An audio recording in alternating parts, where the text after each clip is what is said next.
Bonsoir à tout le monde. Bonsoir. Connectez-vous. On reviendra sur l'actualité. Connectez-vous. Bonsoir, bonsoir à tous. Partagez le live et invitez le maximum de personnes possible. Vous connaissez la tradition.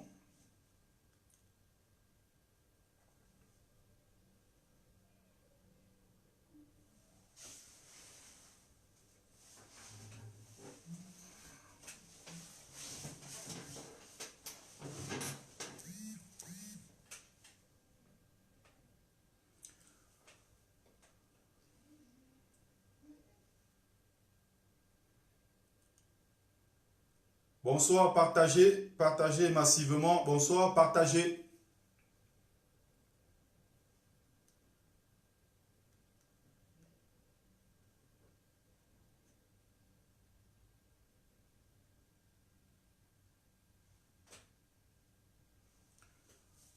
Partagez le direct, partagez, invitez le maximum de personnes possible.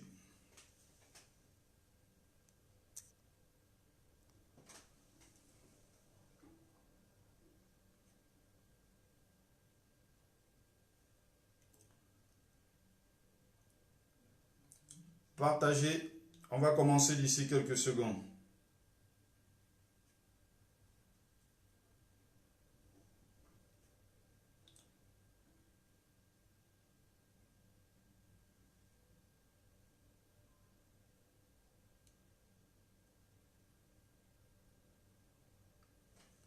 Voilà, on va commencer. Partagez le live, partagez. Alors, on va revenir sur les sujets les plus brûlants de l'actualité.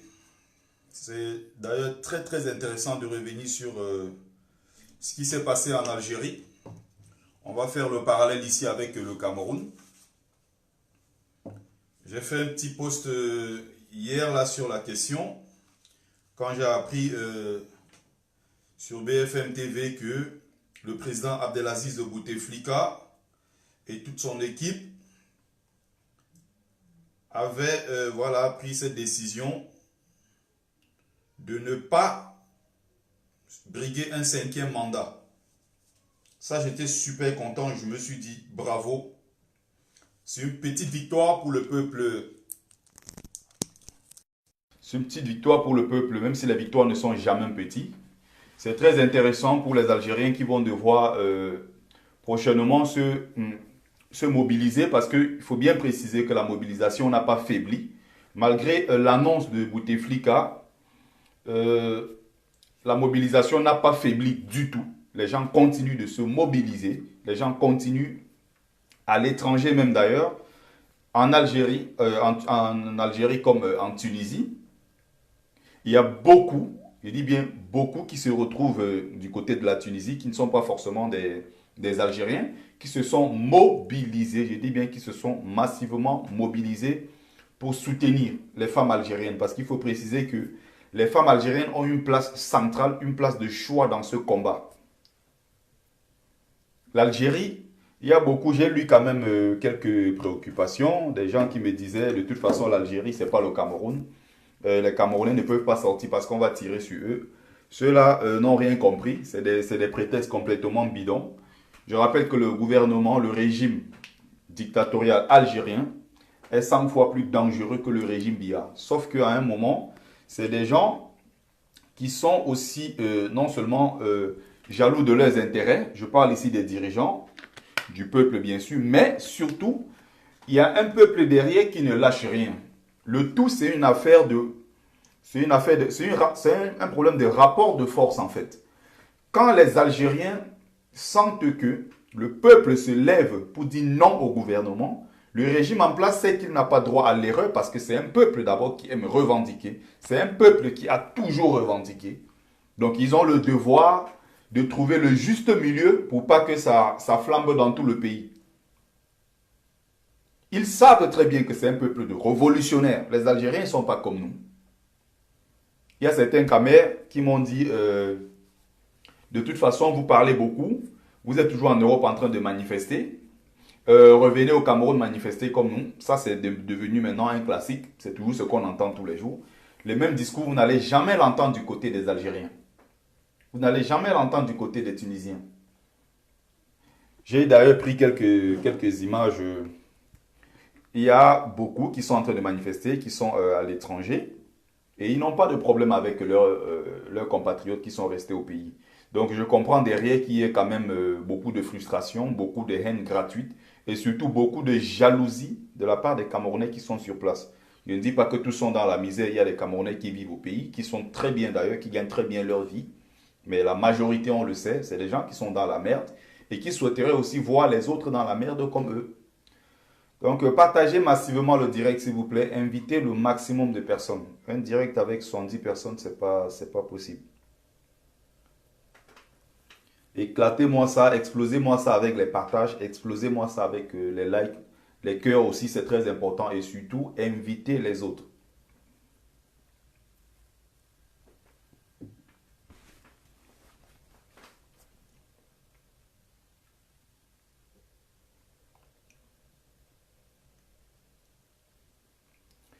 Alors, j'ai pris quelques images.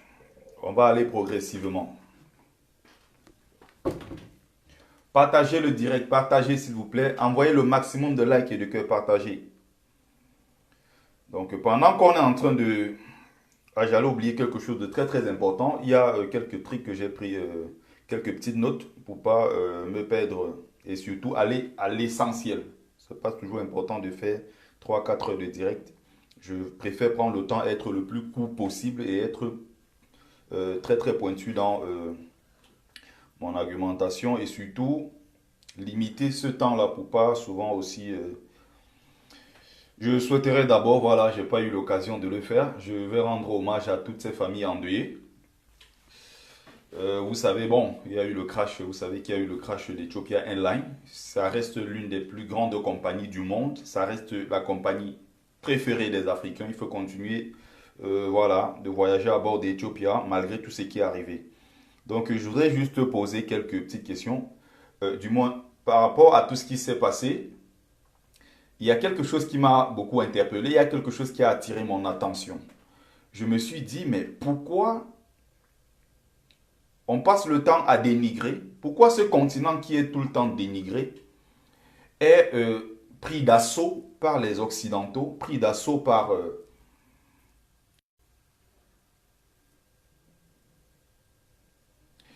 c'est complètement faux ce que tu racontes, Johan Tamak. Je vais peut-être entrer dans les détails plus tard. Je vais entrer dans les détails après et peut-être tu comprendras mieux ce que c'est. J'espère que pour le volume maintenant c'est bon parce qu'il y a quelqu'un qui m'a demandé le volume, qui demandait d'augmenter le volume. Donc partagez encore le direct s'il vous plaît, partagez le direct. La question que je me pose, hein, sur 157 passagers qui étaient à bord, pardon, avec 8 membres de l'équipage, il y a quelque chose qui m'interpelle particulièrement. Je ne dirais pas que ça me choque. Il y a d'ailleurs les hôtesses de l'air qu'on a présentées, qui étaient toutes belles, magnifiques d'ailleurs. Je me demande ce que faisaient autant d'Européens dans un vol de l'Éthiopie pour le Kenya. Elle dit que l'Afrique, on tape dessus tous les jours, c'est le continent le plus pauvre, il y a de la misère, il y a ceci. Et nous-mêmes Africains, nous tombons dans le piège, comme ces mêmes ennemis qui veulent nous décourager, qui veulent nous pousser à détester notre continent. On est encore dans les mêmes chansons avec eux. L'Afrique, c'est la misère, c'est la haine, c'est le tribalisme, c'est la guerre, c'est la laideur, c'est l'Afrique, c'est tout ce qui est mauvais. Mais je me demande, pourquoi dans un vol, si c'était peut-être un vol à Addis Abeba pour Paris, Addis Abeba, je ne sais pas, Toronto, on aurait compris. Mais c'est un vol qui part de l'Éthiopie pour le Kenya. Je me demande, qu'est-ce que 18 Canadiens allaient faire au Kenya? C'est à nous de comprendre que pendant qu'on est en train de détester l'Afrique, pendant on malparle de notre continent, pendant que nous-mêmes Africains dénigrons notre continent, il y a d'autres derrière qui sont en train de se sucrer, qui sont en train de se faire le beurre dans notre continent. Et demain, sur ce continent, nous allons être les étrangers chez nous-mêmes. C'est même déjà le cas. C'est à nous maintenant de lutter pour pas que ça se reproduise. Donc voilà, dans un vol d'Éthiopie en direction du Kenya, à l'intérieur du continent africain, il y a plus d'étrangers.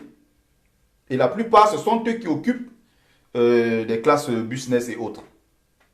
18 Canadiens. 8 Chinois, qu'est-ce qu'ils allaient chercher là-bas? 8 Italiens, 8 Américains, 7 Français, 7 Anglais, 6 Égyptiens, même si on va dire que c'est toujours l'Afrique, 5 Allemands.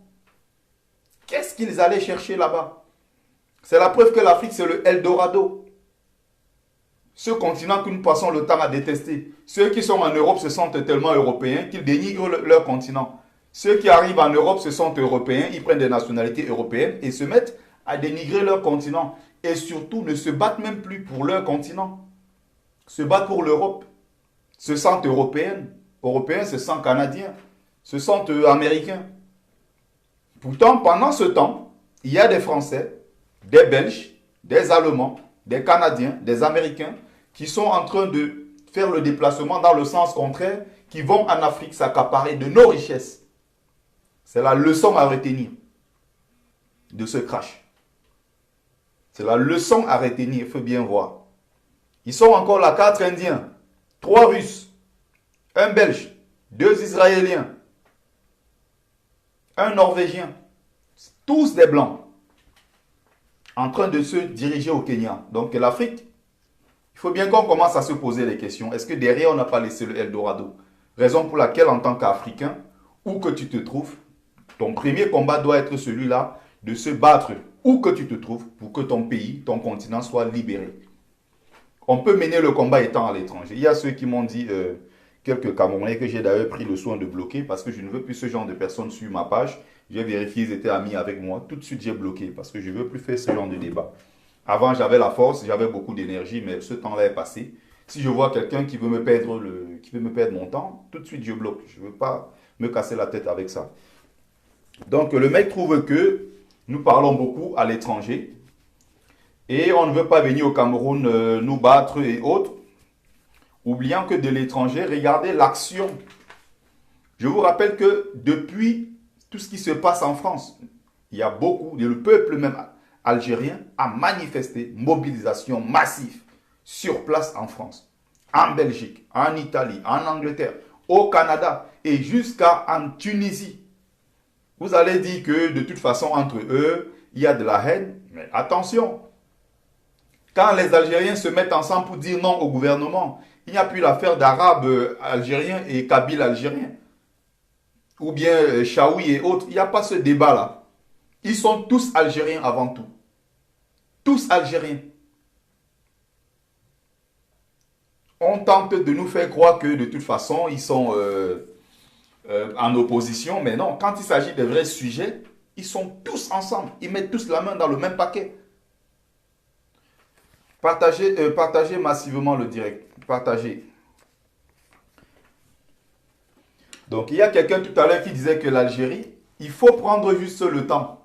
Je dis bien, prends juste le temps. Tu consultes, c'est disponible sur Google. Tu tapes, tu vas rentrer dans l'histoire de l'Algérie, la guerre de l'Algérie, la colonisation. Tu vas rentrer dans l'histoire pour comprendre que c'est un peuple qui n'a jamais rien lâché. Je dis bien, jamais rien lâché. Il faut voir le nombre de femmes. C'est pour ça qu'on vous dit, la place de la femme dans un combat est très importante. La place de la femme dans un combat est super important. Donc, regardez le nombre de femmes qu'il y avait dans les rues. Vous allez voir le nombre de femmes algériennes qui étaient dans les rues.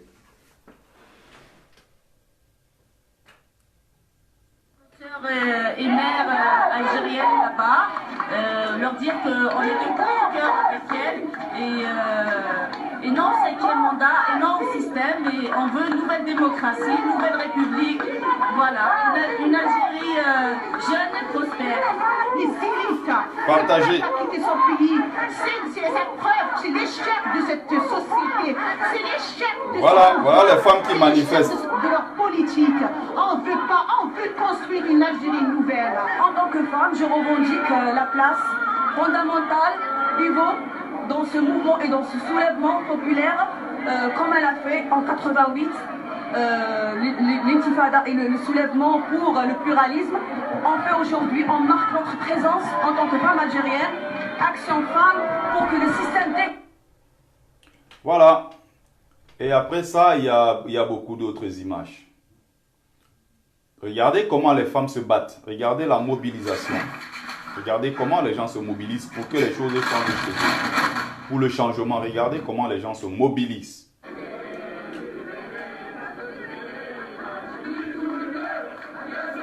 Mobilisation par solidarité. Donc voilà les Tunisiens mélangés avec les Algériens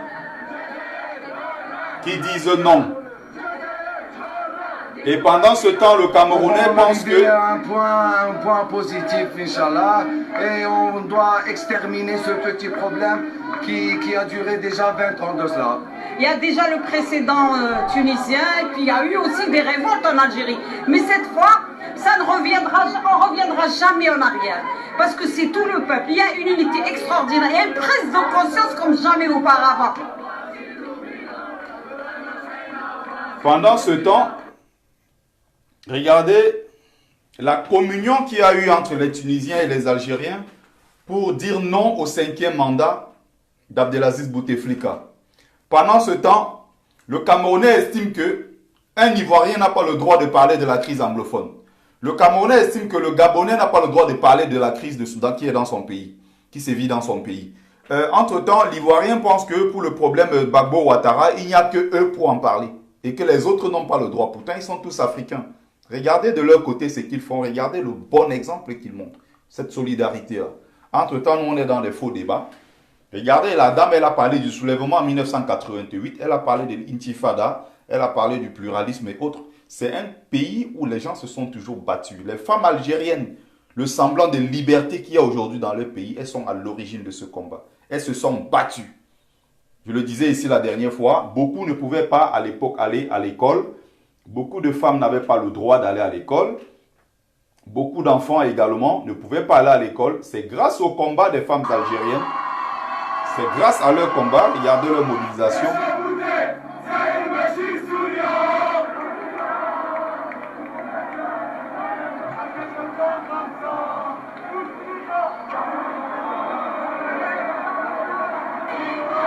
C'est pas que l'armée, c'est qu'ils ont contraint l'armée, ils ont contraint les policiers, c'est parce qu'ils sont nombreux. Tu parles de l'armée, ils sont combien?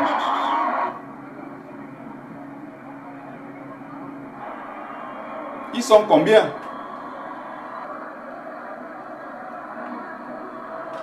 Quand tu dis que c'est parce qu'ils ont la chance d'avoir l'armée de leur côté, je te dis non. Comment ça ils ont l'armée de leur côté? La question qu'il faut te poser, c'est que ils sont combien? Quand tu parles de l'armée, ils sont combien?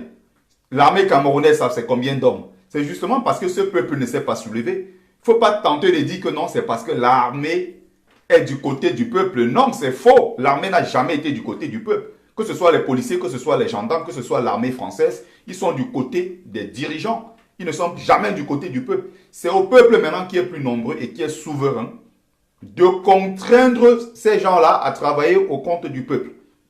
De travailler à son compte. Si les Camerounais s'étaient levés massivement, je dis bien dans tout le pays, tous et au même moment, l'armée camerounaise vaut quoi? L'armée camerounaise, c'est combien d'hommes? Qu'est-ce que l'armée camerounaise est capable de faire à la population? Mais je dis bien rien. Les premiers à se lever et danser, chanter avec le peuple seraient les mêmes militaires. Ce qui s'est passé en Algérie, et ce n'est que le début. Je rappelle qu'ils n'ont pas lâché. Hein. Les mobilisations continuent. Les mobilisations continuent. On revient encore sur un mot précis, sur la phrase de Maurice Kamto. L'incapacité des Camerounais à s'indigner collectivement. Voilà ça qui a payé en Algérie. Les Algériens se sont levés 600 000 au même moment dans le pays. 600 000. Ils ont manifesté et ça a porté ses fruits. Voilà ce qu'on demande au peuple camerounais. Au lieu de dire que non, vous êtes en Europe, vous parlez trop, venez au Cameroun combattre. Venez au Cameroun faire comme nous. Pendant ce temps, c'est vous qui mourrez du Benzikin. Le Benzikin vous tue. Pendant ce temps, c'est vous qui avez le problème du paludisme. C'est vous qui mourrez sur les lits d'hôpitaux pour un problème de 1000 francs. Ce sont nos mamans entre-temps qui meurent sur des lits d'hôpitaux pour une affaire de 2000 francs qu'on n'a pas déposé, qu'on n'a pas donné au Choco. Donné comme Choco, voilà, aux médecins, pour qu'on fasse, je sais pas, un carnet, pour qu'elle soit consultée et autres. La faute à qui? Il y a l'autre qui m'a dit, il y a certains Camerounais qui se sont permis d'aller détruire l'ambassade. Les Algériens n'ont pas détruit l'ambassade de leur pays. L'Algérien n'a pas l'intérêt, je dis bien l'Algérien n'a aucun intérêt à aller manifester devant son ambassade ou détruire son ambassade. L'Algérien, pour la bonne et simple raison qu'il est à l'abri des besoins primaires. L'Algérie, c'est un pays riche, l'un des plus riches du monde. Et le peuple algérien bénéficie, le minimum, je dis bien, le peuple algérien bénéficie du minimum, même s'ils ne sont pas tous à un certain niveau de vie. Mais tu ne peux pas comparer le niveau de vie d'un Algérien au niveau de vie d'un misérable Camerounais. Il n'y a même pas photo. Même le plus pauvre Algérien a de quoi manger. Le plus pauvre Algérien a du pain. Il a du lait, il a du fromage, il a tout. Même le plus pauvre Algérien. Avec 200 dinars, à peine de 200 dinars, ils vont au marché, ils font des courses, ils mangent chez eux, ils n'ont pas les mêmes problèmes. Ils ont les plus grands hôpitaux dans leur pays. Des hôpitaux flambant neufs qui n'ont rien à envier, je dis bien, rien à envier au plateau technique qu'il y a un peu partout en Europe. Partagez le direct, invitez le maximum de personnes, s'il vous plaît. Ils n'ont rien à envier. Ils ont des grandes universités chez eux. C'est le cas au Cameroun. Est-ce que tu peux en dire autant du Cameroun? Ils n'ont peut-être pas des meilleures autoroutes parce qu'ils ont à peine... il y a une seule autoroute en Algérie qui de l'est en ouest, c'est tout. Tu vas comparer à quel autre pays? Les Camerounais sont là, ils meurent de faim, ils meurent de soif, ils ont tous les problèmes du monde. L'Algérien n'a pas un problème d'électricité, il n'a pas un problème d'eau potable. L'Algérien n'a pas ce problème. L'Algérien, même le plus pauvre, malade, se soigne dignement dans un hôpital de qualité. Il dit même dans les villages les plus reculés. Le gaz est accessible à presque tous. Je dis bien à tous, même pas presque. Le gaz, accessible à tout le monde, même le plus pauvre. Ils ont le droit, à un moment, même s'ils revendiquent, oui, mais ils savent quand même que quelque part, ils n'ont pas, ils ont déjà quand même certains acquis. Or, toi, le Camerounais qui te lève le matin, tu n'es pas sûr si tu vas déjeuner, tu n'es pas sûr si tu vas manger, tu n'es pas sûr si le soir tu vas dîner, tu ne sais pas si tu tombes malade d'office, tu sais qu'en allant à l'hôpital, tu as moins de chances de te soigner dans de meilleures conditions. Même quand tu as l'argent au Cameroun, ça ne suffit pas. Dans ce cas-là, c'est à qui de se battre? C'est aux Camerounais de se lever. C'est aux Camerounais de se battre. Pour se libérer, c'est à eux de se battre. Et les Algériens continuent de manifester. Regardez en France avec tout ce qu'ils ont comme richesse. Regardez l'Angleterre. Regardez ces grands pays. Ils continuent de se mobiliser. Ils continuent de manifester. Même s'il y a certains qui estiment que nous, sur la toile, on bavarde seulement, on ne fait jamais rien. Je vous dis que le travail que nous faisons sur la toile porte ses fruits. Que ça vous plaise ou non, le travail qu'on fait, ça porte les fruits. Ça porte ses fruits. Regardez le 8 mars, récemment. Vous avez vu le 8 mars, comment ça s'est passé au niveau du pays. Même la femme qui portait l'habit de la honte, le pagne de la honte pour aller manifester avait honte. Il y avait combien de personnes? Il y a beaucoup de gens qu'on a contraints à aller manifester avec les habits du 8 mars. Certaines femmes qu'on a, certains salariés même, d'ailleurs, c'est même très grave parce qu'il y a beaucoup de salariés camerounais qui ont vu une partie de leur argent, de leur salaire être prélevé aux sources, prélevé à la source par leurs entreprises pour financer les pagnes du 8 mars. Beaucoup veulent se plaindre, mais ils ont peur de perdre leur travail. Beaucoup de ces femmes-là veulent se plaindre, mais elles ont peur. C'est à qui d'aller manifester? C'est à qui de se mobiliser? C'est à nous de le faire. Mais on estime que, voilà, on est à l'abri. Moi, je veux prendre quelques petits exemples. Ça, franchement, il y a des trucs qui me choquent. Quand je regarde la mentalité des Camerounais, je dis vraiment, c'est très grave. Je dis, c'est très, très grave. Je vais encore prendre quelques exemples. On va commenter ensemble. C'est un peuple qui a une fierté. Tu ne peux pas comparer un Algérien à un Camerounais. Il n'y a même pas photo. L'Algérie a connu la guerre. Ça, c'est quand même ce qu'on a en commun. On a obtenu l'indépendance suite à une guerre ouverte contre la France. Ça, c'est un acquis. Un Camerounais devrait même s'en vanter. Malheureusement, combien ont cette fierté d'appartenir à un pays qu'on appelle le Cameroun? Est-ce qu'on forme ce qu'on appelle une nation? Est-ce qu'on manifeste cette envie-là de vivre ensemble? Regardez la fierté des Algériens. Regardez à quel point ils sont fiers de leur pays. Au moment où ils se rassemblent, il n'y a plus l'affaire de Sahraoui, il n'y a plus l'affaire de Chaoui, il n'y a pas l'affaire de Berbère, il n'y a pas l'affaire de... Non, je suis plutôt Kabyle, mais non. Ils sont tous Algériens avant tout. Et ils défendent tous un territoire.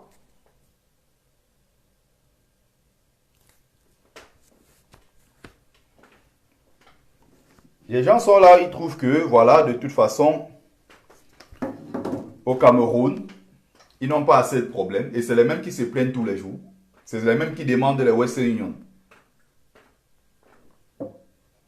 Le boycott d'Orange. Vous croyez que jusqu'à aujourd'hui, ça n'a pas porté ses fruits? Je reviens, je vais insister. Je vais insister sur le 8 mars. Ça ne sera plus jamais comme avant. Les mêmes ministres qui prenaient du plaisir à venir en France se balader, les mêmes ministres qui étaient partout, qui venaient se pavaner sur les Champs-Élysées, qui faisaient des selfies, qui allaient dans les grands magasins Gucci, Givenchy et autres, ils ne peuvent plus le faire aujourd'hui parce qu'ils savent qu'il y a la brigade anti-sardinat. Même moi où je suis, là maintenant on me signale que tel ministre ou qui que ce soit, voleur, détourneur de fonds publics de mon pays, se trouve quelque part en France, si j'ai la possibilité à l'instant. Que la personne ait la malchance de se retrouver quelque part en région parisienne, je me lève tout de suite, on appelle l'équipe et on ira chasser la personne. On ira à cette trousse. Ils le savent. Pourquoi ils ne peuvent plus se permettre de faire ça? C'est parce qu'ils savent qu'il y a des Camerounais qui ont refusé. Les Camerounais qui ne veulent plus de cette souffrance. Les Camerounais de la diaspora qui ont dit non à cette humiliation parce que c'est de trop. C'est de trop.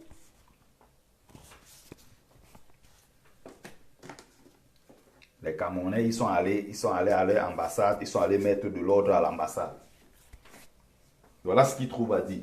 Les Algériens n'ont pas le même problème. L'Algérien doit se battre, mais l'Algérien paye le passeport, pareil que toi. L'Algérien, pour avoir son passeport, il va sur Internet, il valide tout, étant assis sur son canapé, il valide tout sur Internet. Son passeport vient le retrouver chez lui, dans sa boîte aux lettres. Tu mets tout, tu mets ton adresse, tu mets tout. Tu tapes et puis ton passeport arrive dans ta boîte aux lettres. Il n'a pas besoin de se déplacer. Toi, le Camerounais, tu payes non seulement le passeport plus cher, 160, peut-être presque 170 €, avec toutes les insultes, les humiliations, la queue que tu dois faire, tu dois attendre pendant des heures et des heures, tu dois perdre ton travail surtout. Vous voulez faire un rapprochement entre l'Algérie et le Cameroun? J'ai dit, il n'y a pas photo. L'Algérien va le faire sur Internet en 5 minutes. Il va à son boulot. Toi, Camerounais, tu es obligé de quitter, je ne sais pas, Nantes. Tu es obligé de partir d'une ville pour venir forcément à Paris. Tu es obligé de faire le déplacement. Tu arrives à l'ambassade, on te regarde d'abord de travers. Tu arrives, les gens, ils parlent leur langue là-bas, leur boulou là-bas. Makarna, Masilna, ils sont là, ils racontent leurs histoires. Ils ne te calculent même pas. Et tu vas payer non seulement les 160 €, tu vas faire la queue. Tu vas perdre ta journée de travail. Tu vas subir tout ce qui est humiliation, insultes et autres. Tu vas faire la queue pendant des heures. Et pour attendre le passeport, 3, 4, 5 mois, 6 mois, voire même 8 mois. Si tu n'as pas ta personne pour aller négocier, tu n'as pas ta personne pour passer le coup de fil et dire que voilà, il faut qu'on accélère ton dossier. Il y a de fortes chances que tu attends 7, 8 mois pour avoir un passeport camerounais qui coûte 160, 170 €. Et quand tu vas maintenant demander le visa, peut-être pour les étrangers, regardez un pays, le visa à 125 € pour aller au Cameroun. Pourtant, il y a plusieurs pays africains pour encourager l'arrivée des touristes, ont même mis free visa, ou bien ont baissé les prix des visas pour permettre aux étrangers de venir. Salut fils du planteur, salut grande Déborah, salut Robert Top. Merci, partagez massivement le direct s'il vous plaît, partagez. On n'a pas le même problème. L'Algérien le fait depuis son canapé. Toi, Camerounais, tu es dans la merde. Tu es dans la misère. Les hôpitaux sont pourris. Les écoles pourries. Il n'y en a même presque pas. Et les gens pensent que non, le régime algérien. Je vous rappelle que ce peuple-là, c'est un peuple qui a vaincu. Ils ont vaincu l'islamisme politique. Je rappelle qu'avant, c'était un régime islamiste qui était en Algérie. C'est ce que les Égyptiens ont évité en votant pour Fattah el-Sisi. Il y avait l'islamiste qu'on appelait Mohamed Morsi. C'est ce qu'ils sont en train d'éviter dans leur pays. Ils évitent qu'il y ait c'est-à-dire que des partis politiques basés sur la religion. Parce que c'est ça qui a détruit la plupart des pays arabes. Ils font attention. Il n'y a que chez nous, tu vois, des pays africains autoproclamés, certains pays au sud du Sahara, qui sont fiers de dire qu'ils sont État islamique, d'autres même sont dit État arabe et autres. Comme il y a beaucoup de nègres arabisés chez nous, des Comoriens, il y a beaucoup de nègres arabisés, des Djiboutiens, qui estiment qu'ils sont arabes, ils ont des ancêtres arabes et autres. Cette maladie du nègre, ils évitent ça chez eux. Parce qu'à partir du moment où un parti politique, c'est le cas en Égypte, Bouteflika d'ailleurs a le mérite d'avoir combattu farouchement cet islamisme politique. Je dis bien farouchement. Même si aujourd'hui il part, Bouteflika a quand même travaillé pour son pays. Bouteflika a quand même travaillé. C'est l'un des rares qui a eu le courage, je dis bien le courage, lors du grand rassemblement de la Ligue arabe à Beyrouth au Liban, de rappeler aux Arabes qu'ils sont un poids mort pour l'humanité, qu'en réalité, ils n'ont rien apporté à l'humanité et que même les pays les plus pauvres d'Europe, en 50 ans, ont déposé plus de brevets que la majeure partie, que tous les pays arabes du monde réunis. Tenir ce discours devant tout le monde arabe. Ça a fait des bruits à cette époque, c'était une insulte pour tout le monde arabe. Et il a dit la solution, c'est de retrousser les manches, se mettre au travail et surtout pousser nos enfants à s'intéresser à la science et à la technique plutôt qu'à l'islam. Ça, c'est un discours très fort de Bouteflika, très fort. Et il a fait le travail en faisant le nettoyage en Algérie de tout ce qui était islamisme politique. Parce qu'il est très facile de créer un parti politique basé sur la religion pour ramener le maximum de... Parce que dans ces pays-là, on sait très bien que à partir du moment où il y a ça marche très bien. Il suffit qu'on crée un parti politique et on rappelle aux populations qui généralement ne sont pas très instruites. Il faut juste qu'on leur rappelle qu'en allant voter, quand tu donnes ta voix à Allah. Quand tu votes pour Dieu. Mais une maman, quand elle prend son bulletin, elle va déposer qu'elle va voter pour le parti islamiste. Elle va voter pour ce parti parce qu'elle sait qu'elle donne sa voix à Dieu. Ils ont fait l'effort pendant des décennies, ils ont combattu ça. C'est l'un des mérites de ce peuple-là. Les Égyptiens ont évité ça de justesse. Parce que l'islamisme politique voulait reprendre le dessus. Il n'y a pas photo. Les mêmes Algériens, oui, ils se sont libérés hier de la domination française comme nous. Au même titre que les Camerounais, au même titre que les Malgaches. Ils se sont battus, oui. La preuve, c'est que Madagascar, après ça, après s'être libéré de la France, Madagascar a exigé. Madagascar a décidé de sortir de façon unilatérale, décidé de sortir du franc CFA. Et avait donné un ultimatum aux Français en leur disant, si vous ne signez pas, nous avons décidé de sortir du franc CFA pour créer notre monnaie. Ils ont donné l'ultimatum à la France et à la veille, la France a accordé. C'est pareil pour le Maroc, c'est pareil pour beaucoup de pays. Les Algériens avant utilisaient le même CFA.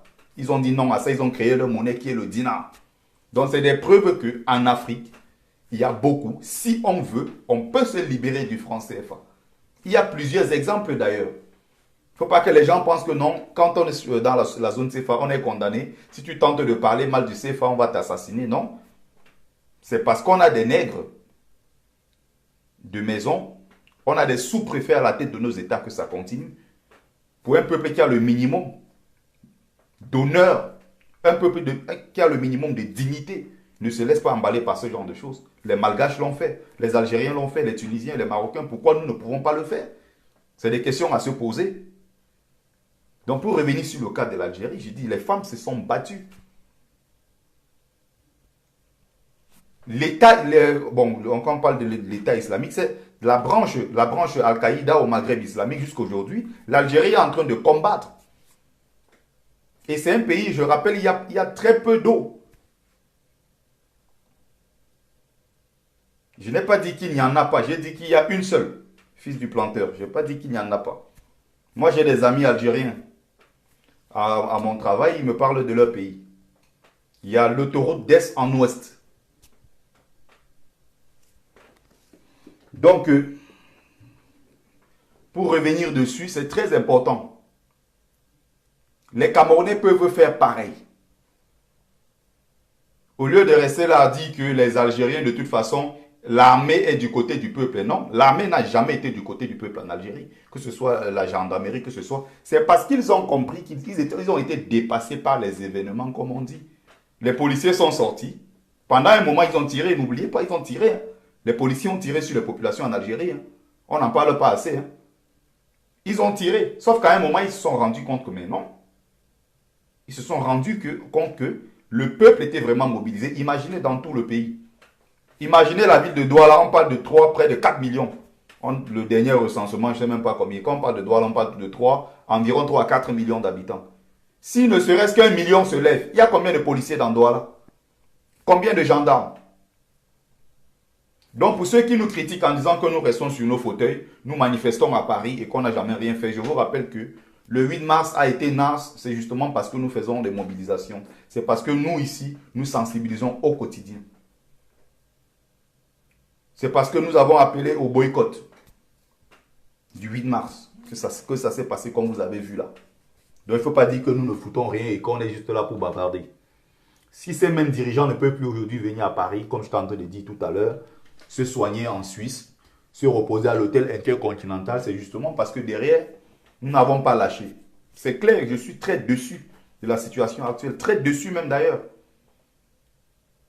Je me demande, mais comment on a pu en arriver là? Pourquoi depuis 4-5 mois, il y a quand même quelques petits trucs qui ont bougé, oui, mais on aurait pu faire plus que ça. On aurait pu faire plus que ça. Il était question de contraindre Biya. Il y a quelqu'un qui m'a répondu tout à l'heure dans mon post qui me disait, le cas de l'Algérie, c'est un cas particulier parce que les Algériens ont le mérite d'avoir poussé Bouteflika à bout. Surtout, ce n'est même pas Bouteflika parce qu'on sait très bien que ce n'est plus lui qui gère le pays. C'est les généraux de l'armée, les ministres, les directeurs qui mangent l'argent, qui se sont installés depuis un bon bout de temps et qui veulent le soutenir. C'est le cas Biya. C'est pareil, on peut faire le parallèle avec Biya. Et celui-là, le monsieur en commentaire me disait, les Algériens ont contraint Bouteflika à refuser, voilà, à ne pas briguer un 5e mandat. Or, les Camerounais, ou du moins les partis politiques, ces hommes, ces politiciens camerounais qui sont présentés à l'élection présidentielle, ont accepté de jouer le jeu, sachant que le code électoral ne les favorisait pas. Or, le cas de l'Algérie, le peuple a dit non. Il suffisait que le peuple camerounais aussi se lève pour dire non à l'élection de Biya. L'affaire aurait été pliée depuis longtemps. Il suffisait qu'on se lève, qu'on dise non à ça. L'affaire aurait été pliée. Biya serait parti je ne sais où. Bon, pas peut-être à la CPI, même si... parce que je ne suis pas pour que les chefs d'État africains aillent se faire humilier là-bas. Mais si c'est Biya qui part là-bas, moi, ça ne me choque pas personnellement. Parce qu'il a passé toute sa vie à humilier les Camerounais. On serait passé à autre chose depuis un bon moment. Mais comme on a un peuple, parfois les gens sont dans la rue, ils pensent que non, en restant dans leur petit cercle, ils vont envoyer les autres devant aller le faire, comme le gilet pare-balles. Ça dit qu'il y a tellement de choses, quand je regarde la mentalité des Camerounais, ça me fait rire. Tout ce qui se passe à l'ambassade du Cameroun à Paris, en Angleterre, en Belgique. Si la diaspora, même je dis, ne serait-ce que la diaspora était une diaspora qui est unie, une diaspora solidaire, on aurait déjà, c'est la première chose à exiger d'abord, aurait été que tous les Camerounais de la diaspora, voilà, que tous les Camerounais de la diaspora se mettent ensemble, manifestent et disent non au système qu'il y a dans nos ambassades. Ce système-là qui consiste à faire tout sur papier, je dis bien faire tout sur papier. L'argent, quand tu viens, tu dis carte bleue, le lecteur carte bleue, il n'y en a pas. Rien ne se fait sur Internet. Tout se fait sur papier. Parce que l'argent, après, part dans les comptes privés. Et le peuple regarde. Le premier combat même de la diaspora camerounaise, ça devrait être à ce niveau-là. On devrait tout faire, tout contraindre ces gens-là à informatiser tout le système. Et surtout rendre des comptes au peuple camerounais. Mais les gens sont là, la diaspora, ils disent que non, j'ai peur. Je ne veux pas moi m'engager dans ce genre d'histoire. Quand vous faites vos manifestations, il ne faut même pas que ma photo sorte. Parce que le jour que je vais aller au Cameroun, on va m'arrêter à l'aéroport. Il y a tellement de conneries que les gens racontent. Pourtant, si on se met tous ensemble, on s'indigne tous collectivement. Et au même moment, on est capable de bouger les choses. On est capable de faire changer les choses. C'est important de le rappeler.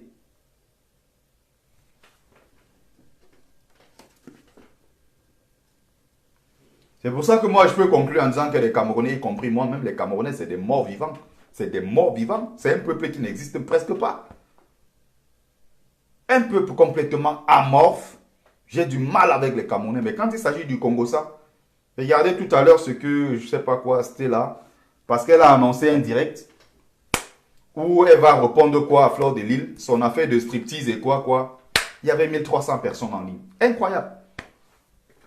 Incroyable. Parce qu'ils viennent voir le Congo, ça, ils sont sûrs que peut-être elle va encore montrer les seins comme elle avait montré la dernière fois. Chacun est là en train de guetter comme ça. Chacun guette. Si peut-être d'un moment à l'autre, elle va encore montrer les seins. C'est ce que les gens viennent voir. Voilà cette diaspora perdue. La diaspora frustrée. La diaspora inutile, bruyante et complètement nuisible. Voilà cette diaspora.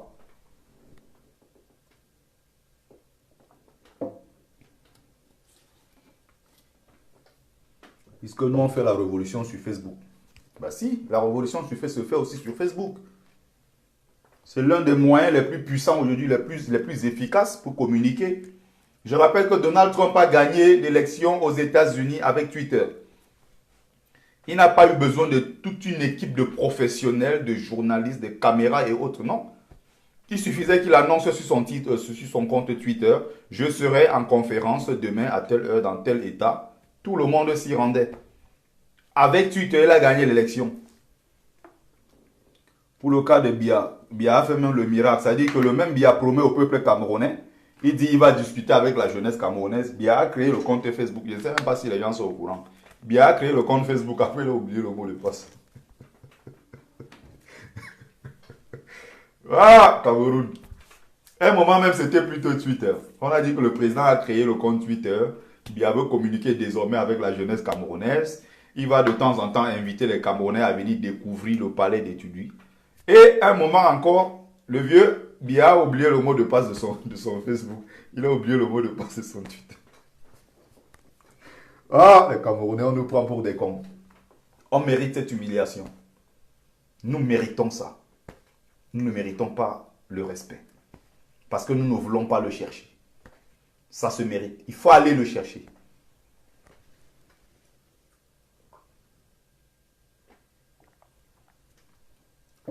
C'est le miracle du jamais vu. Il y a la signature de Biya sur la nomination des ministres et des directeurs.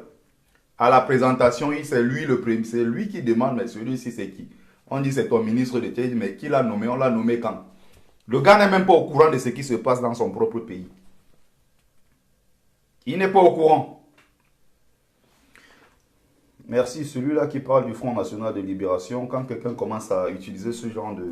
Quand quelqu'un parle du Front National de Libération, qui comprend quand même que le peuple algérien, ce n'est pas n'importe quel peuple. On peut s'inspirer de ce peuple-là. On peut s'inspirer de ce qu'ils ont fait. Bonsoir, le commandant Calibri. On peut s'inspirer de cet exemple-là. C'est très important. Bouteflika, 80 ans, on va dire pour lui, malgré qu'il est malade, il n'oublie pas son mot de passe. Bouteflika n'oublie pas le mot de passe de son Twitter. Biya, pour lui, il a créé, il a oublié. Il est Camerounais. Franchement.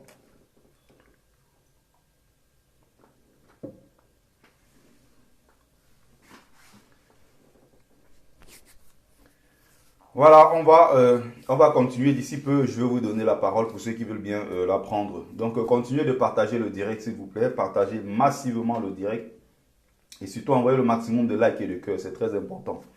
Je vais commencer à passer la parole. Je vais ouvrir la ligne pour ceux qui veulent bien prendre la parole. Bon, quelqu'un a dit à ta santé, merci. Bon, on va dire c'est pas du vin. Aujourd'hui, je bois pas de vin. Je n'ai rien bu du tout. C'est juste de l'eau avec, ils appellent ça comment encore là? C'est du sirop. Sauf que c'est du bon sirop, hein. C'est pas vos sirops d'un couloulou là. Voilà. Alors, qui veut bien prendre la parole? Envoyez le maximum de likes s'il vous plaît. Le maximum de likes, le maximum de cœurs, c'est important. Et de partager le direct surtout.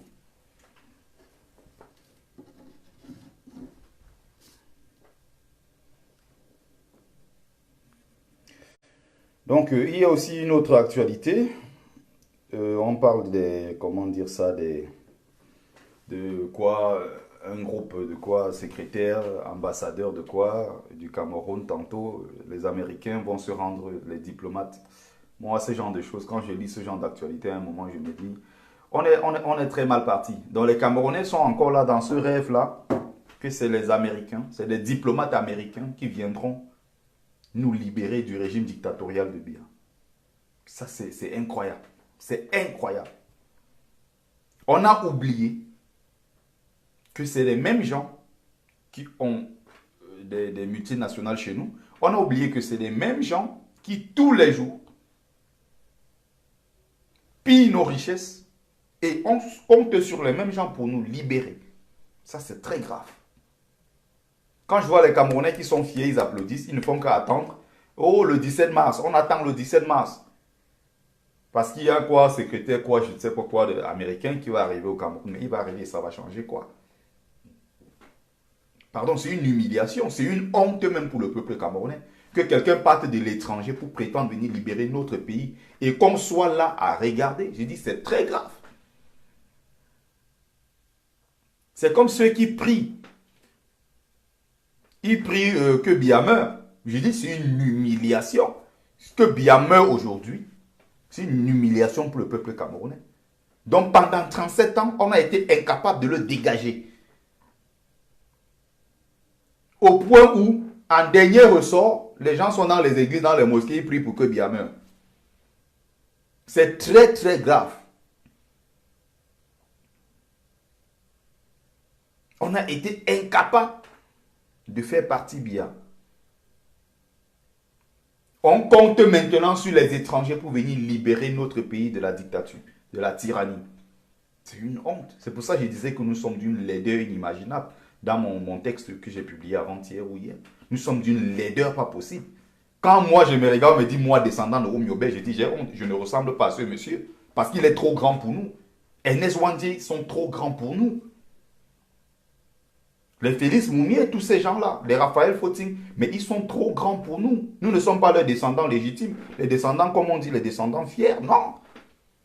Les dignes héritiers, non. Nous ne sommes pas dignes héritiers de ces gens. Respectez au moins, respectez ceux-là. Quand un Camerounais se lève, il dit je suis descendant de quoi, de Oumyobé. Mais non, c'est une honte. C'est une honte. Le Camerounais d'aujourd'hui et le Camerounais d'hier, il n'y a pas photo. On ne se ressemble pas. Dépravation des mœurs, c'est nous. Buveurs, c'est nous. Soula, c'est nous. Tout ce qui est trafic, tout ce qui est corruption, des PD, tout ce qui a les homos, les guines qui se font plaisir sur la toile, qui ça dit que il n'y a que chez nous qu'on voit ce genre de conneries. Un pays qui était un pays de major. Quand on entendait un Camerounais arriver dans une école, on savait que c'est lui qui sera le major de la promotion. On est parti de très haut pour chuter. C'est pour ça que j'ai dit, quand on veut citer les héros, citez ces héros, mais mettez-les très loin du peuple médiocre camerounais actuel. On est un peuple de médiocre. On ne peut même pas se comparer à ceux-là. Il n'y a même pas photo. Des gens qui ont été capables de faire des sacrifices inimaginables à leur époque. Il n'y avait pas de route, il n'y avait presque pas de voiture, il n'y avait presque rien. Les gens ont fait des sacrifices pour qu'on ait le semblant de liberté qu'on a aujourd'hui. Et les Camerounais, qu'est-ce qu'ils en font? Il fallait faire peut-être 5 pas, 8 pas, 10 pas. Mais non, on a plutôt reculé. En plus de 50 ans d'indépendance. C'est justement parce que nous ne connaissons pas nous indigner collectivement. C'est parce que nous sommes incapables de mettre la pression sur nos dirigeants pour qu'ils travaillent pour nous au lieu de se remplir les poches. Nous en sommes incapables. Regardez ce qui se passe maintenant. Il y a un certain Gongo, Ferdinand, qui déjà est en train de se positionner après le départ de Biya et qui a décidé que, bon voilà, il y a leur clan, leur guerre de Nanga contre le clan des Bouloué. Ils sont en train de faire leur guerre entre eux. Maintenant, les Camerounais applaudissent. Waouh, on a arrêté Edgar Alain Mebengo. Mebengo est en prison, sa femme aussi, Bernadette, est en prison. Et les gens sont en train de jubiler. Entre-temps, l'argent du peuple camerounais, ça part où? L'argent du contribuable camerounais va où? Qu'on les laisse pourrir en prison, mais qu'on récupère l'argent, qu'on nous construit des écoles, qu'on construit des hôpitaux, c'est tout ce que nous demandons. Qu'on éduque les Camerounais, qu'on nous donne de l'eau, de l'électricité, c'est tout ce qu'on demande. Mais les gens sont là, ils jubilent. Lui, on a arrêté Edgar Alain Mebengo. Donc, le peuple pendant longtemps n'a été capable de rien faire jusqu'au jour où il y a quelqu'un qui veut se positionner comme successeur de Biya, qui arrête un potentiel concurrent au poste de président de la République pour mettre en prison. C'est là où le peuple sort pour applaudir. On est un peuple de naïfs, un peuple de cons. Le nombre de cons, le nombre de naïfs qu'il y a dans notre société, c'est très grave. C'est pour ça que je dis toujours, je milite pour que le système éducatif camerounais et même africain en général, on doit revoir ça. Qu'un enfant qui va à l'école, un adolescent qui arrête l'école même à 14 ans, soit capable de réciter, c'est-à-dire que par cœur, l'histoire de ces grands qui ont libéré notre pays. Qu'on enseigne l'histoire de ces grandes dames, de ces héroïnes. Je cite souvent les noms ici. C'est très important. Quand tu vois un Haïtien, même qui est petit, comme un petit Haïtien, le petit Haïtien te dit, je suis fier, je suis descendant de Capo à la mort. Tu vois l'Haïtien n'importe où, il te dit, je suis descendant de Jean-Jacques Dessalines. Je suis descendant de Toussaint Louverture. Je suis descendant de Cécile Fatiman. Ils te sortent, mais ils sont fiers, ils ont une fierté. Même si Haïti d'aujourd'hui est devenu n'importe quoi, mais ils ont une fierté. Mais le peuple camerounais, cette fierté-là a disparu. Le seul encore, ce seul symbole, cette petite fierté qui nous restait, qui était quoi? L'équipe nationale de football. On reconnaissait les Camerounais à l'étranger à travers ce football. Le football aussi également, dans la sauce comme on dit. Tout ça est parti parce qu'on a un peuple qui est spectateur. Le peuple est là pour regarder, pourtant c'est le peuple qui doit être acteur. Voilà où se situe le problème. On est dans des églises, on danse, on chante. Le vendredi, les gens arrêtent tout parce qu'ils vont prier. Ils vont dans des mosquées, ils collent le front au sol. On espère que derrière ça, il y aura un miracle. Et quand tu veux toujours dire que, quand tu dis ceci, qu'on ne peut pas développer un pays avec les prières, il y a tous les gens pour te dire que les Américains sont développés, ils sont des grands croyants, les Japonais sont développés, les pays arabes sont riches, ils sont développés, et là-bas, il y a beaucoup de croyants. Pour quelqu'un qui fait usage de son cerveau, il sait très bien que la prière ne fabrique pas un téléphone. Il sait très bien que tous ces pays-là sont certes développés, mais c'est grâce à la science et à la technique et non à la religion. Les Américains l'ont compris. C'est même d'ailleurs pour ça que les Américains, pendant des siècles, étaient des adeptes de ces religions-là pures et dures. C'est d'ailleurs pour ça que les Américains ont même un retard sur le plan technologique, sur le plan même des inventions et des innovations dans le domaine spatial. Ils ont eu un retard parce qu'ils n'ont pas été pendant longtemps dans les croyances. Les Russes, entre-temps, ont pris le dessus. Aujourd'hui, la donne a changé. C'est pour ça que les Russes, avant, contrôlaient tout. Pour aller dans l'espace, tout le monde pouvait se permettre d'aller dans l'espace, conquérir l'espace. Mais seulement que pour partir de l'espace, pour revenir sur Terre, ceux qui détenaient le code, c'était les Russes. Parce que pendant longtemps, ils ont été épargnés de tout ce qui est Église catholique, qui a fait des ravages partout dans le monde. L'Église catholique a fait des ravages en Europe. Consultez l'histoire le dogmatisme scolastique, ce qui s'est passé en Europe pendant le Moyen-Âge. Les gens ne pouvaient même pas se déplacer. On leur a mis de ces choses dans la tête, mais au fil du temps, on leur disait que n'allez pas trop loin, parce que là où vous voyez l'horizon, si vous arrivez là-bas, vous tombez dans un vide et vous serez corvéable à merci. Les gens n'osaient même pas faire certaines choses. Là, on est dans le Moyen-Âge. À partir du moment où ils se sont mis résolument au travail, ils ont compris qu'il fallait se battre jusqu'au bout. Salut à toi, le frère Nicolas Biada. Ils ont compris qu'il fallait se détacher de tout ce qui est religion, se mettre sur la véritable voie de la science et de la technique Et leur pays a commencé à avancer. L'Arabie Saoudite, le Qatar, tous ces pays, oui, c'est beau, les Émirats d'Arabes Unis, mais ils ne sont pas développés avec des prières. Ils ont des grandes écoles internationales chez eux. Ils ont envoyé leurs enfants dans les plus grandes écoles du monde. Étudier, puiser les techniques à l'étranger pour venir développer leur pays. C'est comme ça qu'ils avancent. C'est de cette façon qu'ils avancent. Regardez la jeunesse camerounaise. Des gens sont inventifs. Des gens sont bosseurs. Les gens, ils imaginent des choses tous les jours. Les gens tentent malgré tout ce qu'il y a. Mais on a toujours des dirigeants qui essayent de nous rabaisser. Des gens qui veulent s'installer, qui ne veulent rien lâcher. On voit les enfants venir se balader partout. Si moi-même je tombe sur eux, je m'attaque à eux. Je n'ai même pas de doute là-dessus. Ils seront tous répertoriés et le moment venu, on va les attaquer. Il n'y a pas de doute là-dessus. Nous sommes en train de travailler dessus. Comme ils venaient se reposer à l'hôpital Pitié-Salpêtrière, ils venaient à Val-de-Grâce, ils venaient dans les grands hôtels, qu'ils reviennent encore. Qu'ils le fassent à nouveau. Ils verront. Il y a des Camerounais qui ont dit non à ça, qui ont refusé cette humiliation. Et il y a quelqu'un qui voulait prendre la parole. Partagez le direct et envoyez le maximum de likes, maximum de cœurs, s'il vous plaît. Et surtout, partagez le direct. Je vais prendre le fils du planteur et après, on va continuer. Pour ceux qui veulent bien prendre la parole. Bonsoir Bertie, le Un peuple complètement absent, un peuple qui a démissionné. Bonsoir. Attends une seconde, le fils du planteur, que je retire. S'il te plaît, tu peux baisser la télé, s'il te plaît. Salut, fils du En planteur. fait, vraiment, je suis dépassé et ça me fait plaisir comme tu as abordé ce cap. Les églises au Cameroun.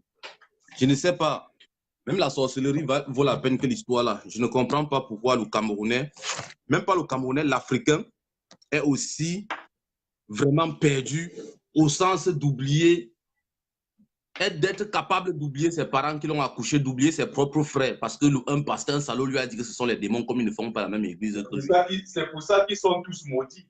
Tu oublies tes ancêtres, tu craches sur tes ancêtres, ça veut dire que tu marches avec un sac de malédiction. Mais je ne comprends pas. Et tout ça, ils n'ont pas compris. Ils n'ont pas compris que l'Europe, en fait, il y a eu tellement, ne serait-ce qu'en France, il y a eu tellement de crimes, de guerres, religions. Rien qu'en France, ça a tellement fait de mal que ça c'est devenu quelque chose vraiment... ça a traumatisé les Français. Raison pour laquelle dans la Constitution française, il dit bien la Constitution française, il est écrit ni Dieu ni roi. Ils ne connaissent pas Dieu, ils ne connaissent pas le roi dans la Constitution de la France. Donc, l'histoire de religion, l'histoire des rois, ça a traumatisé les Français. Ils ont mis ça de côté. Et même ceux qui disent que chez les Américains, il y a la religion, c'est parce qu'ils n'ont pas compris. Mais je tiens à vous rappeler, il y a la religion aux États-Unis, ça se vit là-bas. Mais il y a une ville aux États-Unis que c'est l'argent de la drogue. C'est Pablo Escobar avec tous les autres milliardaires de la drogue, du cartel qui ont construit. Ils ne vont jamais vous dire ça. Mais ils vont vous montrer la religion. La religion n'a jamais construit une ville là-bas. Aux États-Unis, jamais. Et c'est grâce à cet argent-là que beaucoup de personnes... Ça appauvrit. Comment tu peux imaginer que, quand on parle de la guerre des religions, de sécession, des religions, pardon, beaucoup ne comprennent pas que, même en Afrique, rien que imposer ça en Afrique n'a pas été facile. Pour imposer la religion musulmane, par exemple, en Afrique, on casserait les hommes, on tuait, on coupait les bras des hommes, on imposait. Les Arabes venus du Moyen-Orient, de l'Arabie Saoudite, du Qatar, ils ont tellement fait du mal avec ça, tout comme les chrétiens venus de la Belgique, de la France, de l'Angleterre sont arrivés chez nous. Ils ont tellement fait du mal avec ça. Je tiens à vous rappeler que le premier Camerounais à se baptiser, il était de Bonapriso. Son nom de baptême était Smith. J'oublie son nom même. C'était un doigt là. Un doigt là, j'oublie son nom, il était de Bonapriso. De Bonapriso, son nom de baptême était Smith. En 1949. Quand on regarde ça, ça n'a pas encore fait 200 ans au Cameroun, mais les Camerounais sont tellement dedans que tu te demandes que mais ceux-ci la même sorte d'où. Avant que les Allemands n'arrivent au Cameroun, il n'y a pas la culture camerounaise. Et pendant ce temps, en Europe, les églises sont transformées en boulangerie, en salle de sport. Les gens viennent là-bas, ils font du footing et tout ça là. Ils ont transformé ça en centres commerciaux. Et même les musulmans d'Europe ont proposé une solution. Et ceci, c'est financé par les Saoudiens, par les richissimes du Qatar, que les anciennes églises de France doivent être rachetées doivent être transformées en mosquées. Ils sont en train de financer ça. Mais les Européens, de leur côté, maintenant, se disent non, nous sommes Européens à la base et nous n'allons pas laisser une religion étrangère venir dominer notre sol. Ils font exprès de transformer ça en salle de sport, centres commerciaux. Ils font exprès de ne pas accepter qu'on les transforme en mosquées. Parce que ça va être très grave en France. Il y a déjà non, mais ils ont mosquées en France. Dans la stratégie européenne. Non seulement il y a 2500 mosquées, il y a plus de 600 mosquées en construction encore. Donc le peuple français panique face à ça. Et entre-temps, chez nous, c'est là où les gens même encouragent à construire les églises et les mosquées. Je dis, mais on est dans un monde de malades. Un bonsoir spécial à Papitou. Papitou, bonsoir à toi. C'est un ami d'enfance. Donc, quand je dis Papitou, il comprend. Bonsoir spécial à toi, frère. En fait, j'étais de disant que les églises, en fait, sont devenues une armature, un appât qu'on pêche les plus faibles avec. Ça sert à ruiner les plus faibles afin de les soumettre et les assujettir pour des buts vraiment politiques, à des fins politiques au Cameroun. Regardez un peu. Quand tu vois les enfants nés d'une même mère, les jumeaux, le même jour, l'un est protestant, l'un est chrétien, l'autre est musulman, dans un bateau, l'un jette l'autre dans l'eau parce qu'ils n'ont pas la même croyance. Ça, qu'est-ce que ça... Et peut-être si tu vas aller au fond, tu vas voir que la maman était athée. Elle n'avait pas de religion, elle ne croyait à rien. Mais comment ça se passe dans la tête? Qu'est-ce qui arrive à l'enfant pour que quelqu'un jette son frère parce qu'ils n'ont pas la même croyance? Je ne sais pas à quoi ils croient, je ne sais pas quoi ils pensent. C'est l'aliénation. Et je vais prendre un petit exemple. J'ai souvent l'habitude de poser cette question-là à mes camarades qui sont jésulâtres, fiers de l'être, et mahométans, fiers de l'être. Je pose souvent cette question simple. Je vais prendre l'exemple de ces deux frères dont tu viens de parler. On va prendre un exemple simple. Ils sont deux musulmans, l'un et l'autre chrétien. Alors, s'ils sont trois, supposons je prends le musulman. Ils sont deux dans le bateau avec un descendant d'arabe qui est aussi musulman. Et on dit, le prophète Mohammed, comme ils disent Mohammed sallallahu alayhi wa sallam, si lui il arrive et il est question de sauver l'un des deux, c'est-à-dire le nègre qui est converti à l'islam et son descendant qui est arabe et musulman, il sauvera qui? Quand tu poses cette question à Mahométan, il est mort. Lui-même, il a la réponse. Le Mahométan est conscient, il a la réponse que l'arabe, ça dit que Mohamed va d'abord sauver son fils, il va d'abord sauver son descendant qui est musulman d'abord à la base. Or, lui, l'Africain n'est qu'un converti, on a imposé l'islam à ses ancêtres. Il est conscient. Betty. Sauf que il va toujours sortir un mensonge derrière. Ils ont toujours une parole. C'est-à-dire c'est une parole qui est déjà prête là. Ils vont te dire que non, le prophète va sauver celui qui a la bonne foi et qui croit en Dieu et qui n'a pas fait le péché. Parce que le prophète ne fait pas la différence entre les êtres humains. Il ne fait pas la différence au niveau de la couleur de la peau. Ils savent très bien qu'ils sont dans un mensonge qui ne dit pas son nom. Betty, il y a quelque chose que, en fait, je ne sais pas. En fait, les bouquins là, je ne sais pas où j'ai mis ça. C'est ça. Attends. Je vais te montrer. Il y a un bouquin ici que j'aime bien. Ça, c'est je dis aux Africains, ça doit être leur livre. Tu connais bien ce bouquin, je pense. Cheikh Anta Diop, Nation, Nègre et Culture. En fait, ça traite tous ces problèmes religieux.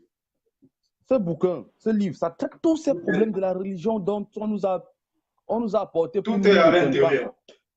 Tout est là dedans. Ça balaie tout ça.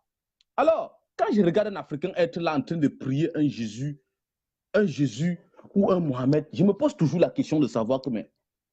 Regardez bien dans le centre de la civilisation. Même Pythagore, les Thalès, pour mieux approfondir les mathématiques, étaient obligés de venir en Afrique calculer les dimensions comment on appelle ça? Le symbole égyptien là. Les pyramides. C'est les pyramides. Les pyramides.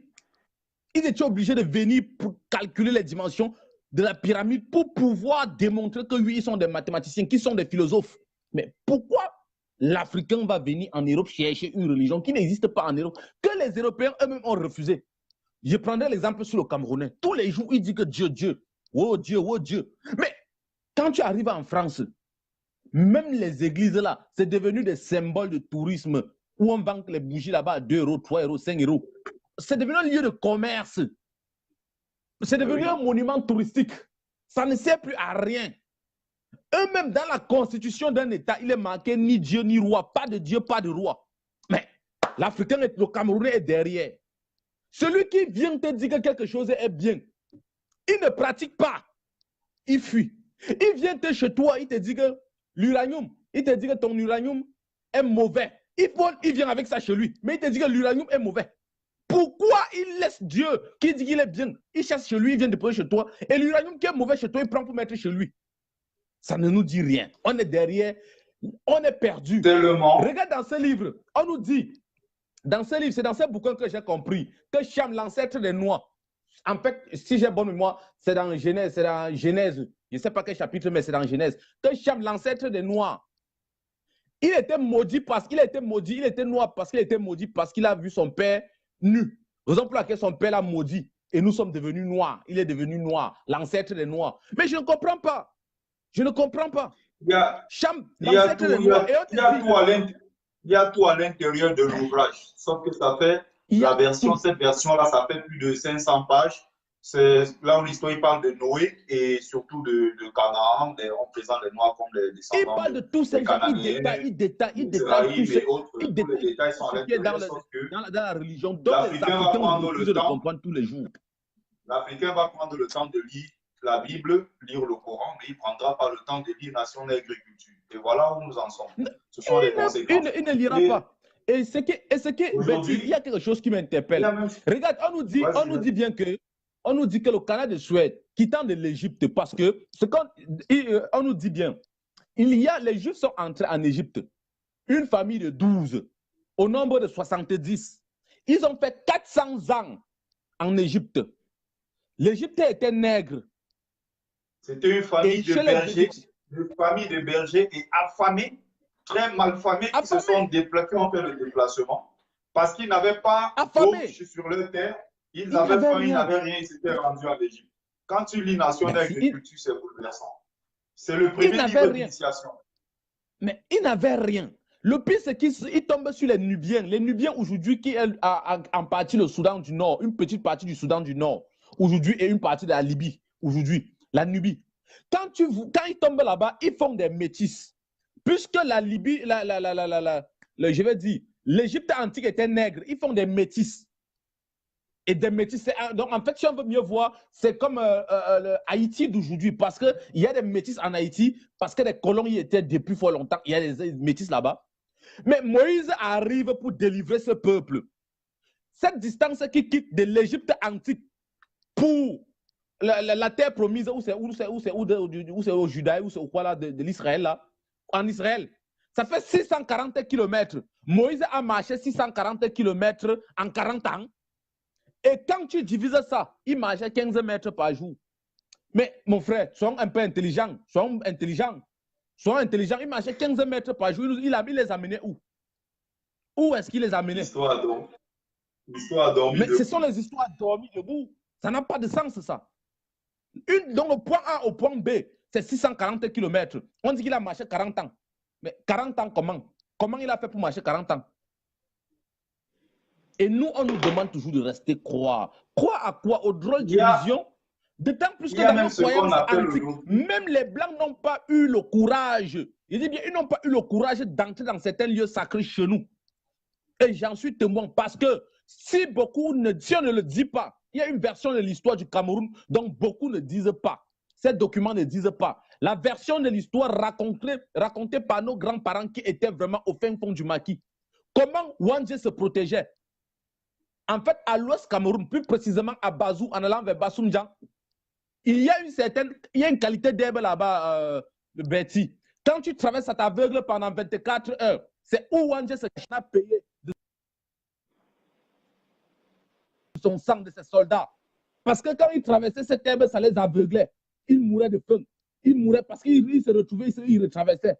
C'est comme ça qu'ils mouraient. Et tout ça, ce sont nos cultures. Ce sont nos cultures. Le blanc n'a pas pu conquérir certaines parties de l'Afrique à cause de ces pareils trucs. C'est naturel, c'est pas surnaturel. Mais on vient nous dire qu'il y a un Dieu quelque part qui fait des miracles. Quel miracle! S'il y avait un Dieu quelque part, je vais vous dire, ni l'Église catholique, ni la franc-maçonnerie, ni la Rose-Croix n'a le pouvoir ancestral africain. Pourquoi? J'ai travaillé au musée du Quai Branly. Il y a des statuettes qui venaient là-bas. Quand on venait mettre certaines statuettes, on était obligé d'appeler les Béninois pour qu'ils viennent avec le vaudou pour faire entrer la statuette. Il n'y a pas la franc-maçonnerie là. Le siège de la franc-maçonnerie, c'est à Saint-Lazare. C'est à la gare de Saint-Lazare. Il n'y a pas les églises catholiques. Vous allez me dire quoi? Arrêtez, il faut que l'Africain sorte de son, je vais dire quoi, de son sommeil. On a tout chez nous, on manque juste la connaissance. Il manque juste éveiller. Il y a les grands-parents. Tu vois un grand-parent, il voyage. Il voyage. Il y a accident dans un véhicule ou dans un vol. L'autre, comment il s'appelait? Tchana Mizar, le défunt député Tchana Mizar. Il avait cette magie. Quand il y a accident dans un véhicule, le mec disparaît. Il disparaît. Il va disparaître, réapparaître ailleurs. Mais ici, là, vous allez dire quoi? Voilà des connaissances antiques que des gens partent. Je rappelle ici que Issa Nabré, beaucoup vont croire que peut-être c'est de l'utopie. Issa Nabré possède ce pouvoir. Parce que quand Issa Nabré prend Mme Koster en otage, la femme de l'ambassadeur français au Tchad, il prend Mme Koster en otage. On fait tout pour assassiner ce mec, on ne parvient pas. On l'enseigne dans la maison, on ouvre la maison, il disparaît. Françoise Claustre, elle s'appelait Françoise Claustre, c'est une anthropologue française. Anthropologue française, pardon. On fait tout pour l'assassiner et on ne parvient pas. C'est quand il y avait la guerre. Tu tires, tu vois, Issa Nabré, tu tires sur lui, la balle n'entre pas. Mais vous allez dire quoi de ces gens de mecs? Vous allez dire quoi? Et quand tu regardes le semblant du coup d'État de 84, où on dit qu'on a battu le colonel Saleh, en réalité, on n'a pas battu le colonel Saleh. On l'a écrasé avec le Caterpillar parce que la balle ne perçait pas. Est-ce qu'il avait un gilet pare-balles? On l'a déshabillé. Le blanc est obligé de mettre des gilets pare-balles sur lui. Pourtant, le noir, il a juste des connaissances antiques pour pouvoir se protéger.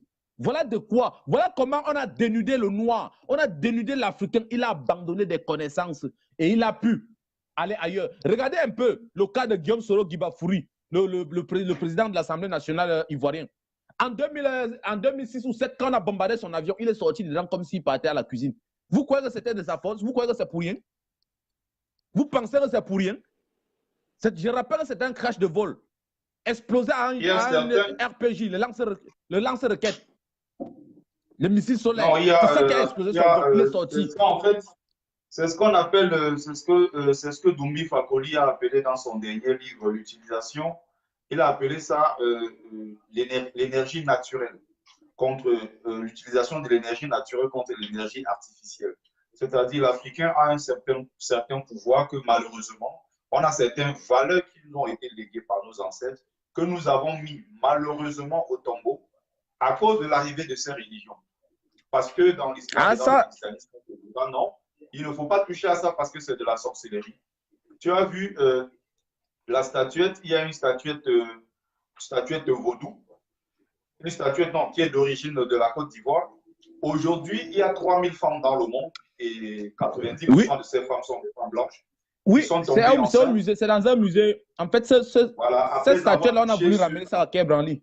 Là, on appelle ça la statuette de la fertilité. Donc, il y a beaucoup de femmes qui avaient ramener ça à Quai Branly qui n'ont pas eu la chance d'accoucher. Et quand elles touchaient ça, elles embrassaient. Et quelques temps après, elles tombaient enceintes après eu des relations sexuelles. Donc, mais ce n'est pas qu'au Quai Branly. En fait, cette statue-là, ça fait le tour du monde. Il y a un moment, ça peut être au Quai Branly. Un moment, ça peut partir d'ici pour le Canada. Ça peut aller en Angleterre. C'est en train de faire le tour du monde. Et toutes les femmes qui ont touché ça, qui ont embrassé, sont tombées enceintes par la suite. C'est l'énergie naturelle. Et il y a tellement de choses comme ça chez nous en Afrique à découvrir et à redécouvrir. C'est à nous d'aller vers les plus anciens, c'est à nous d'aller vers les initiés. Quand je parle d'initiés ici, je ne parle pas de sorcellerie. Parce que quand on veut parler d'initiation chez nous, c'est tellement, on a tellement raconté autant de mythes autour de ça que les gens pensent que tout ce qui est initiation renvoie à la sorcellerie. Ça n'a strictement rien à voir, mais c'est ce que mon professeur Nissim Lasconi a mis dans un DVD, dans un brillant DVD qu'on appelle, intitulé L'Afrique profonde. L'Afrique profonde, c'est-à-dire qu'il y a toutes ces réalités-là à l'intérieur dans un DVD. Et pour revenir sur la religion, aujourd'hui, malheureusement, pendant qu'il y a crise, ils ont appelé ça la crise de la foi en Europe, c'est-à-dire les gens ne croient plus en Dieu. Les gens ne sont plus dans les croyances. tellement l'Europe a connu cette crise de la foi au point où aujourd'hui on est obligé de former les prêtres africains en Afrique, oui, qui viennent en Europe travailler. Tu vas voir, la majeure partie des prêtres en Europe sont des Noirs. Tu vas prendre le cas de la France, la majeure partie des prêtres, c'est des Noirs. Parce que les Blancs eux-mêmes ne sont plus dans cette histoire. Mais chez nous, des églises de tous les jours, et des mosquées, et des églises, et ceux même qui tentent de dire qu'il ne faut plus accorder ces permis de bâtir des églises et des mosquées, sont attaqués. Parce qu'ils ont fait croire au peuple qu'à un moment, oui, pour que le peuple se libère, il va falloir qu'il y ait le maximum de mosquées et le maximum d'églises. Ça n'apporte strictement rien. Malheureusement, dans ces mêmes villages, il y a des églises, il y a des mosquées, mais à côté, il n'y a pas d'eau, il n'y a pas d'électricité. Les gens ne peuvent pas se soigner. Il n'y a rien de tout ça. Betty, les gens en sont fiers. Tu sais la chose la plus stupide que je regarde dans ce monde? La chose la plus stupide que moi je regarde dans ce monde et qui m'étonne, c'est que le même Dieu qui prie tous les jours, disant que ça sort du Vatican, de l'Église catholique, de la pensée de Constantin, tous les jours, c'est la plus grande entreprise au monde, l'entreprise la plus riche au monde, c'est l'Église catholique, qui n'a jamais connu la crise, ni les faillites, ni quoi que ce soit. C'est l'Église catholique. Et dans ces églises catholiques, ils pratiquent encore le culte du crâne. Ce que les Bamileke ont chez eux là-bas, ils disent que non, il ne faut pas que...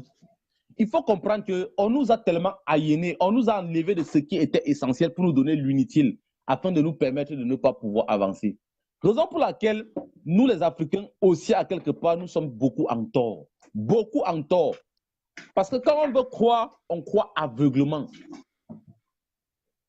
Quand le cardinal Mazarin parle de génie et de réalité, ce qui veut dire qu'il faut faire la part des choses dans la croyance. Il faut croire, mais ne soyez pas bêtes derrière la croyance. Nous avions notre croyance. La croyance peut être une pensée. Penser à quelque chose. Cherchez le bon sens dans la croyance.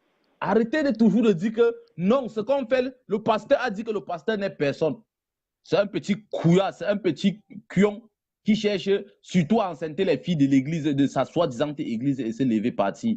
Alors, c'était pour dire aux gens que vraiment, je vais fermer un peu la parenthèse religieuse et revenir sur la parenthèse, sur le côté politique qui m'est vraiment intéressant.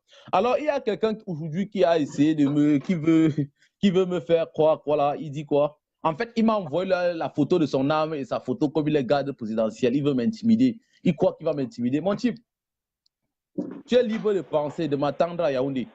Mais chez nous, il y a l'adage qui dit, même pas l'adage, bon, je vais passer le l'adage, je vais juste te dire, en physique, on dit, deux aimants de même nature, deux corps aimantés de même nature se repoussent. Ce qui veut dire, le jour que moi j'entrerai à Yaoundé, toi tu seras en train de fuir. Ça c'est clair, mais ça met-toi ça dans la tête. C'est pas parce que tu filmes ou c'est quoi que tu filmes, tu te filmes, tu m'envoies la photo comme tu as en tenue. Mais je comprends bien à combien de fois tu es égoïste et égocentriste. Tu es fier de te filmer, m'envoyer ta photo. Tu ne sais pas qu'on t'embauche pour être escadron de la mort, prêt à mourir gratuit. À tuer pour ta pauvre maman en a accouché peut-être 7 enfants, 5 enfants, 6 enfants. Tu es le seul qui travaille comme escadron de la mort. Et tu te réjouis de travailler comme ça. Tes 6 ou tes 5 autres frères sont au chômage. Ils ne parviennent pas à se nourrir, non plus à manger. Tu ne peux même pas prendre soin de ta maman.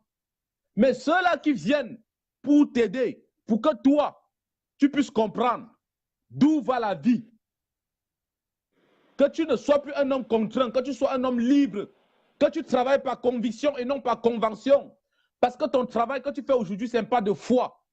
C'est parce que tu es réduit à la mendicité, à la pauvreté, que tu es obligé de t'incarner dans cet escadron de la mort, croyant trouver un bonheur. Pourtant, ça ne mène qu'à ton malheur. C'est de ça il est question. Nous ne venons pas contre toi personnellement, c'est contre Bia. Mais si tu nous fais bloc, tu subiras la sanction de Bia. Rassure-toi.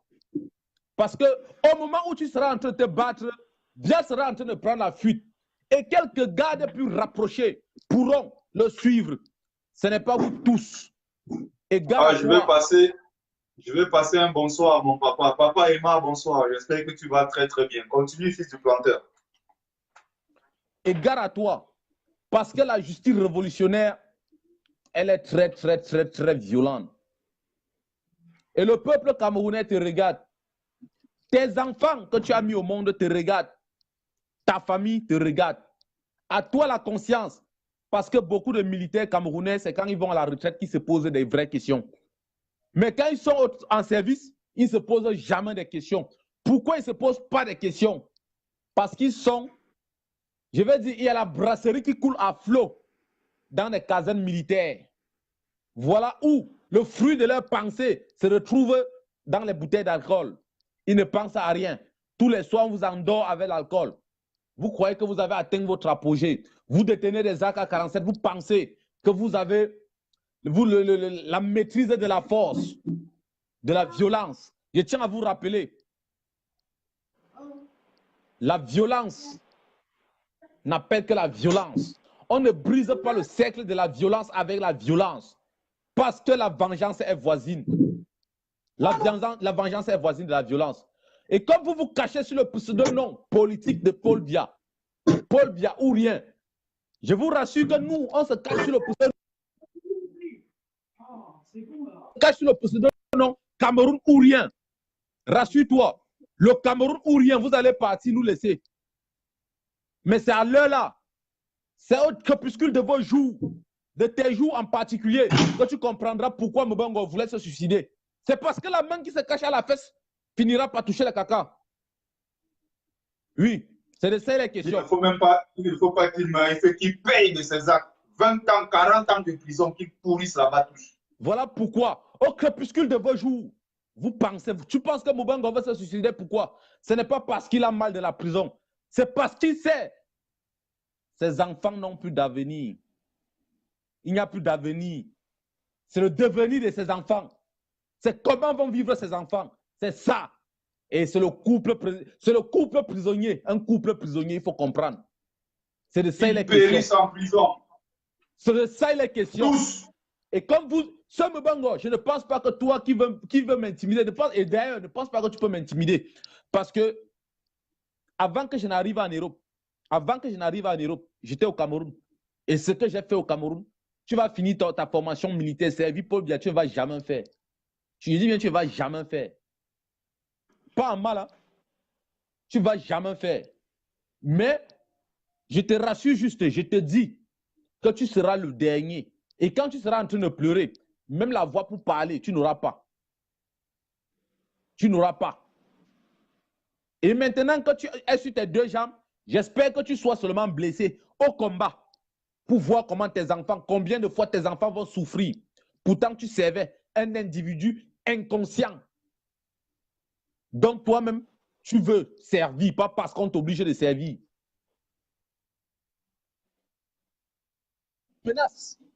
La menace que vous faites, que vous intimidez le peuple, ce peuple vous rendra justice. Et toi particulièrement, tant que je suis vivant, toi et moi, on aura des comptes à régler. Tant que je suis vivant, après cette révolution, pendant cette révolution, on aura des comptes à régler. Je suis en vrai profil, je ne suis pas en faux profil. C'est toi qui es en faux profil. Je suis en vrai profil. Je passe tous les jours sur les directs. Mais mes comptes à régler, c'est quand tu seras blessé. Je ne te les réglerai pas méchamment. Je t'apporterai de quoi vivre. C'est en ce temps que je te rappellerai.